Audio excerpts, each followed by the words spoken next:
माता च पिता त्वमेव त्वमेव बंधुश्च सखा त्वमेव त्वमेव विद्या द्रविणं त्वमेव सर्वं मम देव देव संपादक श्रद्धेय।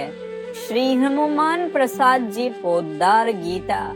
सेवा ट्रस्ट आरती क्या है और कैसे करनी चाहिए? आरती को आर्थिक अथवा आरती राजन भी कहते हैं। पूजा की पूजन में जो त्रुटि रह जाती है आरती से उसकी पूर्ति होती है। स्कंद पुराण में कहा गया है, मंत्रहीनन क्रियाहीनन यत् कृतम पूजनन हरे सर्वम संपूर्णतामेति कृते। नीराजन शिवे पूजन। मंत्रहीन और क्रियाहीन होने पर भी नीराजन आरती कर लेने से उसमें सारी पूर्णता आ जाती है। आरती करने का, आरती करने का ही नहीं, आरती देखने का भी बड़ा पुण्य लिखा है। हरि भक्ति विलास में एक श्लोक है, नीराजनन चय पश्येत देवदेवस्य चक्रेण सप्त जन्मनि विप्र स्यादन्ते च परम पदम। जो देव देव चक्रधारी श्री विष्णु भगवान की आरती सदा देखता है वह 7 जन्मों तक ब्राह्मण होकर अंत में परम पद को प्राप्त होता है। विष्णु धर्मोत्तर में आया, धूपं चारात्रिकम पश्येत कर ध्याति विष्णु परम पद की। ज्ञाति विष्णु परम पदम।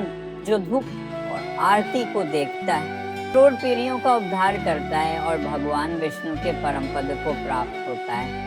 आरती में पहले मूल मंत्र जिस देवता का जिस मंत्र से पूजन किया गया हो उस मंत्र के द्वारा 3 बार पुष्पांजलि देनी चाहिए और ढोल नगारे शंख घड़ियाल आदि महावाद्यों के तथा जय जयकार के शब्द के साथ शुभ पात्र में घृत से या कपूर से विषम संख्या की अनेक बत्तियां जलाकर आरती करनी चाहिए। ततश्च मूल मंत्रेण दत्वा पुष्पांजलि त्रयम् महानीराजनन कुर्यान् महावाद्यज। वैश्वने प्रज्वलेत तदर्थं च कर्पूरे श्रीतेन वरतेन व आरतिकं शुभे पात्रे विष्मानेक वर्तिकं। साधा बत्तियों से आरती की जाती है, इसे पंचप्रदीप भी कहते हैं। एक 7 या उससे भी अधिक बत्तियों से आरती की जाती है। कपूर से भी आरती होती है। पद्म पुराण में आया है, कुमकुमाबुरु कर्पूर घृत चंदन निर्मिता वर्तिका सप्तवा पंच कृत्वा व दीप वर्तिका कुर्या सप्त प्रदीपे। शंख घंटादि वाद्य के कुमकुम अगर कपूर घृत और चंदन की 7 या 5 बत्तियां बनाकर अथवा दिए की रुई और घी की बत्तियां बनाकर 7 बत्तियों से शंख घंटा आदि बाजे बजाते हुए आरती करनी चाहिए। आरती के 5 अंग होते हैं। पंच नीराजनन कुर्यात् प्रथम दीपमाल्या द्वितीयं सोत्काब्जेन तृतीयं धौतवा सचोटाश्वत्था दीपत्रयश्च चतुर्थं परिकीर्तितं पंचमं प्रणिपातेन। साष्टांगेन यथाविधि प्रथम दीपमाला के द्वारा, दूसरे जलयुक्त शंख से, तीसरे धुले हुए वस्त्र से, चौथे आम और पीपल आदि के पत्तों से और 5वें साष्टांग दंडवत से आरती करें। उतारते समय सर्वप्रथम भगवान की प्रतिमा के चरणों में उसे 4 बार घुमाएं, 2 बार नाभिदेश में, 1 बार मुखमंडल पर और 7 बार समस्त अंगों पर घुमाएं। आदो चतुपादतले च विष्णोद्वार नाभिदेशे मुखबिंब एकम सर्वेषु चांगेषु च सप्तवार। नारात्रिकम भक्त जनस्तु कुर्यात्। यथार्थ में आरती पूजन के अंत में इष्ट देवता की प्रसन्नता के हेतु की जाती है।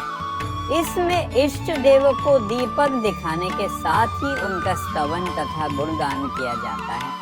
आरती के 2 भाव हैं जो क्रमशः नीराजन और आरती शब्द से व्यक्त हुए हैं। नीराजन निशेषण राजनम प्रकाशम का अर्थ है विशेष रूप से निशेष रूप से प्रकाशित करना। अनेक दीप बत्तियां जलाकर विग्रह के चारों ओर घुमाने का अभिप्राय यही है कि पूरा का पूरा विग्रह एडी चोटी तक प्रकाशित हो उठे, चमक उठे, अंग प्रत्यंग स्पष्ट रूप से उद्भासित हो जाए, जिसमें दर्शक या उपासक भली भांति देवता की रूप छटा को निहार सके, उत्तम कर सके।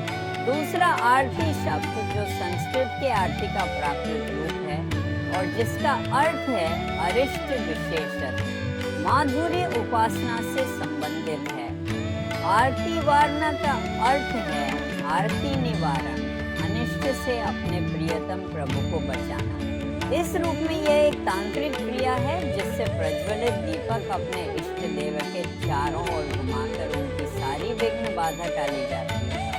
आरती लेने से भी यही तात्पर्य है, उनकी आरती कष्ट को अपने ऊपर लेना, बलैया लेना, बलिहारी जाना, बलि जाना, वारी जाना, न्योछावर होना आदि सभी प्रयोग इसी भाव के दिखते हैं। इसी रूप में छोटे बच्चों की माताएं तथा बहिनें लोक में भी आरती उतारती हैं। यह आरती मूल रूप में कुछ मंत्रोच्चारण के साथ केवल कष्ट निवारण के भाव से उतारी जाती रही है। आजकल वैदिक उपासना में उसके साथ साथ वैदिक मंत्रों का उच्चारण होता है तथा पौराणिक एवं तांत्रिक उपासना में उसके साथ सुंदर सुंदर भावपूर्ण पद्य रचनाएं गाई जाती हैं। ऋतु पर्व पूजा के समय आदि भेदों से भी आरती की जाती है।